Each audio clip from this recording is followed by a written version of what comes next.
Madam Deputy Chairman, I welcome this opportunity to make a few observations during the discussion on the Finance Bill. At this stage, therefore, it is better to use this opportunity to make a survey of the economic situation and find out what the present condition of the people is, whether they are satisfied, and if they are not satisfied, what the reasons are. I feel this responsibility is greater today when the American aid is likely to be reduced, and therefore we have got to stand more on our own legs. When the plan was set forth, there were three sources from which we hoped to get finance for the plan, namely our own resources from the revenues, loans within the country through savings, and thirdly, foreign help. The latter we need not discuss here. If we study the accomplishments of the plan and the resources that it has been possible to raise, we cannot deny that our expectations have not been fulfilled, and we have therefore to find out the reasons which have led to that situation. Here, incidentally, I would like to touch in a sentence or two the entire theme of the speech of Mr. Bhupesh Gupta.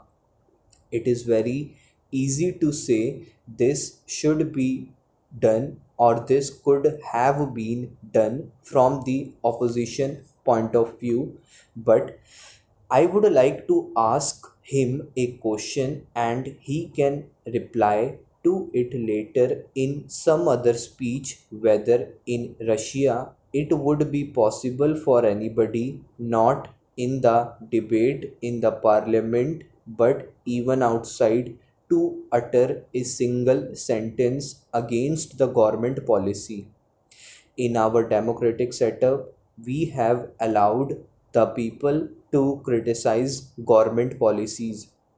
Even as Congress people, we are free to criticize the policies of the government, but the point is whether the doubts raised in the minds of the public by the people in the opposition who show their loyalty to a different setup would be conducive to create the enthusiasm that is necessary and the inspiration that is necessary to give their very best to fulfill the targets of the plan. This planned economy is really not a thing that will go successfully hand in hand with a democratic setup unless some other things are there, and they are the inculcation of a national spirit, giving of proper national education to develop a national outlook. Unless these things are done as they are in other countries like England, unless that type of spirit is created in the country by all the people of all types of views not being allowed to create differences and doubts in the minds of the people, we cannot, in a democratic setup, have the success which we want, and we cannot fulfill our promises to the people. Without going further into that aspect, which really came to my mind as a result of the long speech of Mr. Bhupesh Gupta, I would like to make a few suggestions so that a proper attitude towards giving of one's best to the plan and to raise the national economy can be developed. I would like to make three or four points. Firstly, we have to see that we take steps to check corruption at any level, whether it is among the people in the public sector or among the officials. Then we have also to see that we give a proper type of education, rouse a proper spirit of service. We must also check the trends for inflation and also lay stress on austerity so that the people will feel that there is something at stake. I would not like to take much time off the house. The main problem in our country is the growing population, and in spite of all the efforts that are made to raise the standard of living and raise production, etc., the results are not as easily perceptible as they should have been.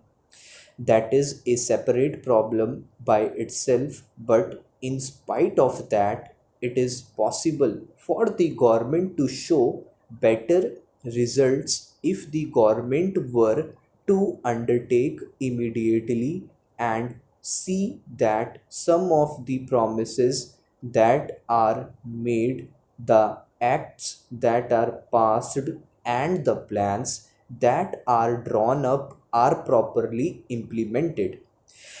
I have been seeing this lacuna in the present position. Now the government have started a new ministry called the Coordination Ministry. It was very necessary because the plans of the different ministries sometimes were likely to go contrary to each other's aims. I do not want to go into details. For instance, take the question of the promotion of export. A commodity may be exported, but the price of that commodity in the country to the consumer may go on rising. Who is to see that? Take tea for example, it had to be exported, and nobody was there to see whether there was enough tea for consumption in the country and what was the price at which it was available to the consumer in the past.